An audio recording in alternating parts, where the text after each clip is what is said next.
చాలని జీతాలు కూలీనాలి చేసుకునే బ్రతుకులు బ్రతకడమే కష్టమైన ఈ రోజుల్లో రూపాయి పోగేసి మెడలోకి బంగారపు తాడో చైనో అవసరానికి పనికొస్తుందని కొనుక్కుంటున్నారు.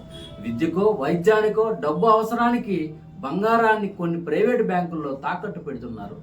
సుమారు 6 తులాల వస్తువులు అతనికి నమ్మి అతని ఇంటికి వెళ్ళి అతనికి నా పేరుతో వస్తువులు పెట్టకుండా వేరే శ్రీనివాసరావు, ఓళ్ళ లక్ష్మణరావు వీళ్ళ పేరుతో వస్తువులు పెట్టి నా వస్తువులు వాళ్ళ పేరుతో పెట్టి నేను 30,000 తీసుకుంటే వాళ్ళ పేరుతో 90,000 తీసుకున్నట్టుగా మోసం. కానీ మీలో ఎంతమంది తాకట్టు పెట్టిన బంగారాన్ని విడిపించి తీసుకుంటున్నారో చెప్పగలరా?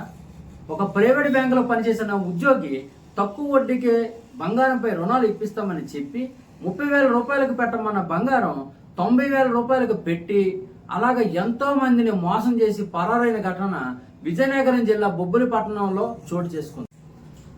బొబ్బిలిలో ప్రైవేట్ బ్యాంకుల్లో ఇలా మోసపోయిన బాధితుల బంగారాన్ని బొబ్బిలిలో 2 ప్రైవేటు వ్యక్తులకు ముట్ట చెప్తున్నారని, వారు కరిగించి అమ్ముకొని లక్షలు పోగేసుకుంటున్నారని బాధితులు ఆరోపిస్తున్నారు. బొబ్బిల్లో బడా వ్యక్తులు 2 వ్యక్తులు ఉన్నారు. వాళ్ళకి ఈ బంగారం అంతా కరిగించి వాళ్ళకి అమ్మేస్తున్నారు. బొబ్బిల్లో జరిగే పరిస్థితి.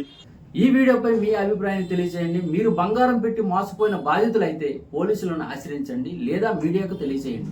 మనలా ఇంకెవరు కూడా మోసపోకూడదు అనే బాధ్యత ధైర్యంతో ముందుకు రండి.